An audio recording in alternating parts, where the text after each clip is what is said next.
Okay, today we're going to talk about partial fraction integration. It's just a simple technique for integrating. I will preface this by saying we won't be going over all partial fraction integration. We're just going to go over the basics. This is just an overview. And this is most likely what you'll encounter on the AP exam. But let's get into it. This is the first description of the process of partial integration. You'll be given this integral and you'll have to integrate it. You're going to know the value of n, you're going to know the value of a, and you're going to know the value of a lowercase a, and you're going to know the value of lowercase b. The goal of partial integration is to find capital A and capital B. So essentially what you're doing is you're taking this function, if you will, and you're splitting it into two. And then you're going to try to find A and B. And then from there, you can plug those in, and it's just simple, basic integration. Okay, so this is just a practice problem. It's not an example problem. So I'm just going to walk you through how to do it, and I don't expect you to do it on your own because this is just the basics of the topic. So what we're going to do first is try to simplify, or I guess we're trying to make it more complex. We're trying to change the denominator.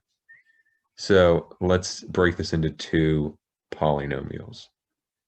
X squared plus 3x minus 40 is equal to x minus 5 times x plus 8. And so we're going to try to split this function into two. Or sorry, we're just going to equate this to another integral. Like I said, a over x minus 5 plus b over x plus 8 dx. And now what we're going to do here is we're going to try to cross multiply, if you will. And the reason behind this is, like as I said earlier, this function over here is obviously equal to this function. And so normally what we would do is we would say 4 is equal to a x plus 8 plus b times x minus 5. And this is because these two are equal. And so if you cross multiply this, you end up with, well, I'll just try to make this a bit more complex. This is the full function over here. And if you cross multiply these, you end up with this as well. Now, obviously, these are the same, and the denominators are the same. And so we're just making it easier on ourselves, and we're just simply comparing the numerators. So that's why this setup is the way it is. That's why you're cross multiplying these two. So now what we're going to do here is we're going to let x equal a certain value such that one of these polynomials or whatever is equal to 0. So let's start off by saying x is equal to -8. Because if we do that, then this is going to equate to 0, and that's going to make it easier on ourselves. So we end up with 4 times b -13. And now from here, b is obviously -4 over 13.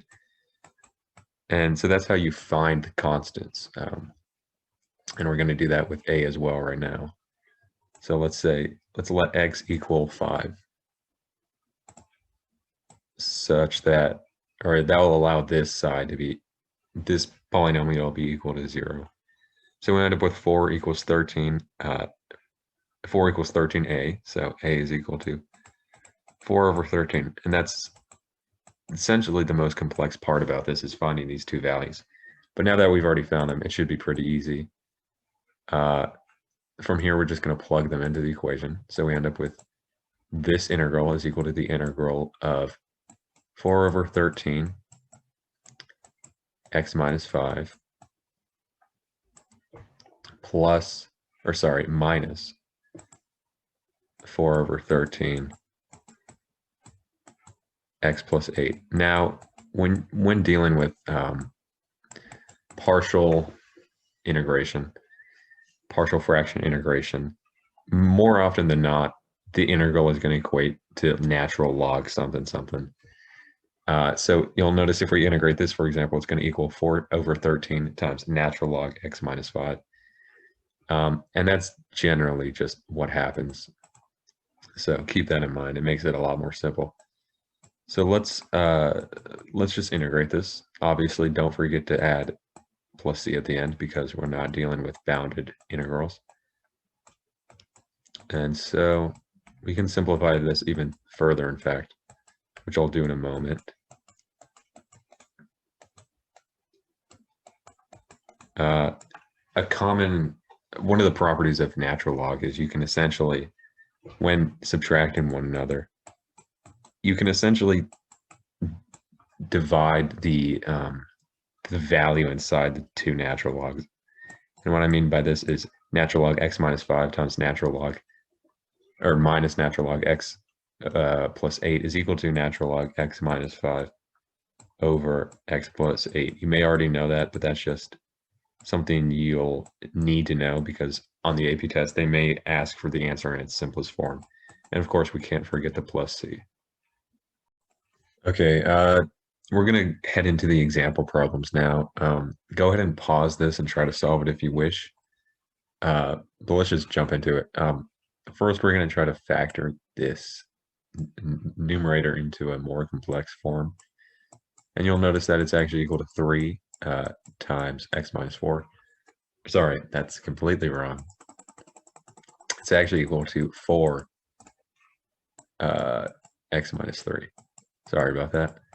And now this numerator looks a bit difficult, but it's actually, sorry, this denominator looks a bit complex, but it's actually just x minus 5 times x minus 4 times x minus 3. And of course, these two cancel out, so you end up with the integral of 4 over x minus 5 times x minus 4 dx. So let's equate this to another integral, a over x minus 5 plus b over x minus 4, and dx, of course. Now we're going to compare this to, we're going to cross multiply and compare this to 4, because that's what's left in the numerator. So 4 is equal to a x minus 4 plus b x minus 5. Now, let's let x equal 4 such that this is equal to 0. So we're going to let x equal 4. Now we end up with 4 equals 0 plus negative b. So it's actually 4 equals negative b. So it's quite obvious that b equals 4, negative 4. Now that we've found b, let's try to find a. We're going to let x equal negative. We're going to let x equal 5. Sorry. So we end up with 4 equals a plus 0. So a is equal to 4. Pretty simple. Now let's fill the rest of this in. So we end up with this integral over here is equal to the integral of 4 over x minus 5 minus 4 over x minus 4. Like I said earlier, this is usually going to integrate into something related to natural log. So we end up with 4 natural log x minus 5 minus 4 natural log x minus 4 plus c, of course, and we can we can simplify this further still by factoring out the 4 and simplifying the natural log. So we end up with 4 natural log x minus 5 over x minus 4, and that is what this integral over here is equal to. Okay, this is example problem 2, and you can see that we're clearly dealing with bounded integrals, or a bounded integral, but no matter, because we can just use our partial fraction technique that we learned earlier. But first, let's equate this denominator to what is obviously x plus 2 times x plus 3. such that this integral is equal to the integral from 2 to 1, a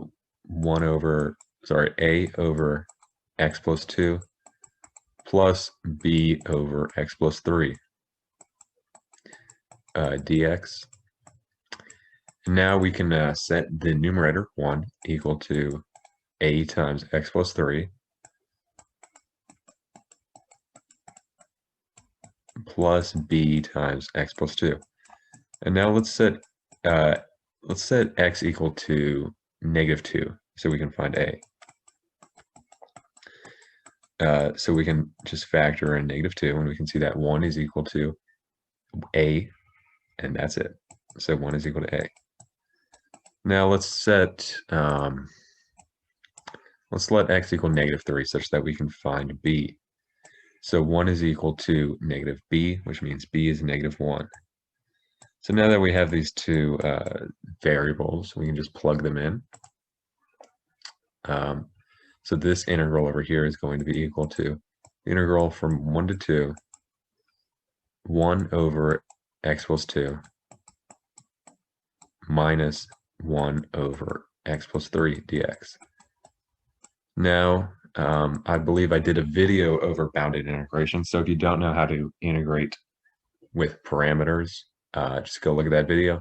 But it's really simple. We are just going to find the integral of this function first. So we end up with natural log x plus 2 over x plus 3 from 1 to 2. And so we're going to let this equal to natural log 3 over 4. Sorry, that's incorrect. 4 over 5, the absolute value of that, minus natural log 3 over 4. Now you could simplify this, and yeah, I guess we should actually. So this is equal to natural log 4/5 over 3/4, which is actually just equal to 16, natural log 16 over 15. And that is what this integral over here is equal to.